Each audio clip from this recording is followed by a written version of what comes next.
2. Hi, I'm Jeanette Ochs, and this is What Is She Up To Now?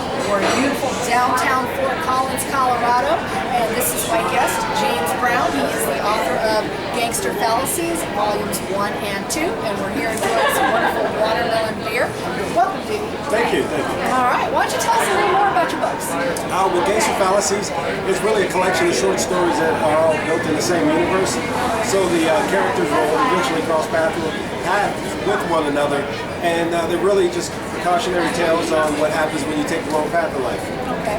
And who did you write these books for? Really, I just wrote them.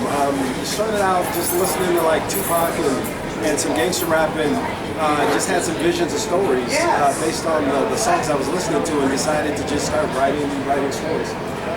And who or what inspired you to write them? I had an agent because for the longest time I had I dabbled in writing, but I'd never publish or share what I was writing. And one day I posted a part of a story on Facebook, and one of my agents, I was working at a call center as a supervisor, and she asked me, hey, what happened at the end of the story? And that kind of gave me the idea to just go ahead and finish it, and she liked it, and then I just kept writing. Great. Okay, and do you have a favorite character? Yes, in Volume 1 I started out Drew was my favorite character, and in fact before I even published my first story, I used to ask people at stores and whatnot to read my articles or read my stories, I'm sorry, and everyone always resonated with Drew. They knew Drew, they knew a Drew, they just liked Drew, but with the second book, my favorite character is Bumpy. All right. And why do you like Bumpy so much? Bumpy, he's kind of like my alter ego. He says and does things that I wish I could do. I mean, he's a true definition of a gangster, and he says what he wants and does what he wants. And I think a lot of us kind of resonate with Bumpy because we like to do that, but we have filters and things like that we have to be mindful of. And when it comes to Bumpy, do you have a favorite line? Yes, yeah. Let me get to this here. Sorry, I didn't mark it again. I have read about Bumpy, and I love Bumpy. Are we going to see more about Bumpy? Yes, we'll definitely see more of Bumpy. One of my favorite characters, and the thing with Bumpy is he is a psychotic sociopath. So there are times when he acts like the psychopath, and then there's times when he acts like the sociopath, like in the story. So here's one of my favorite lines. This comes at the end of the story that Bumpy's in. If y'all share tips, make sure you tell them about this. Bumpy ain't never dropped a penny in tips here, so they liable to punk you out this if you say your nigga dug in his pocket for some extras. And you the only reason this nigga right here tipping. You dig? You dig. Love that part. All right. And what are you hoping that your readers get out of the books?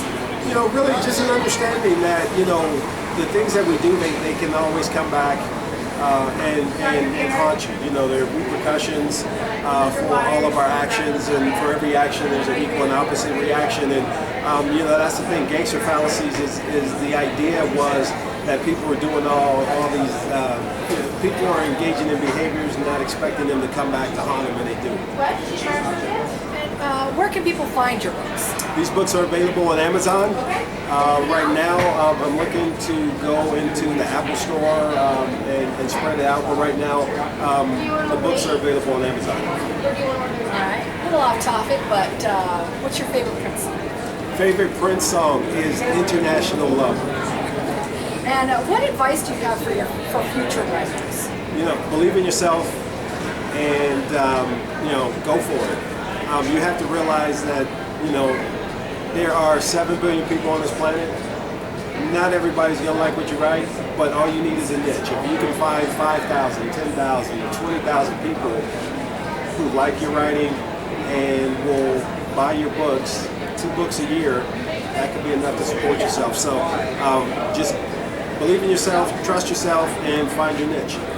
And with that advice, do you have a mantra that you live by? Yes, and for me it's just to be a decent human being. For me, I just believe that if we all started with ourselves being the best that we can be, that would help the world be a better place. Great, I like that. And boxers or briefs? Boxers. All right, and now to close, is there anyone you would like to give a shout out to? First and foremost, my family, definitely my mother. She's done a lot. She's made a lot of sacrifices for me and my sisters to make sure we had everything we needed. My father, I'm very fortunate and kind of privileged to be one of those that knows who his father is. But mainly it is everyone that has that I've met along my amazing journey in life, and I've met some wonderful people. And everyone I've met, give them a shout out. Shout out to the world. Sounds good. All right, well, thank you, James. Appreciate it. Thanks for having me. All right. Watermelon beer. Thank you. Blue Moon is like a shock top.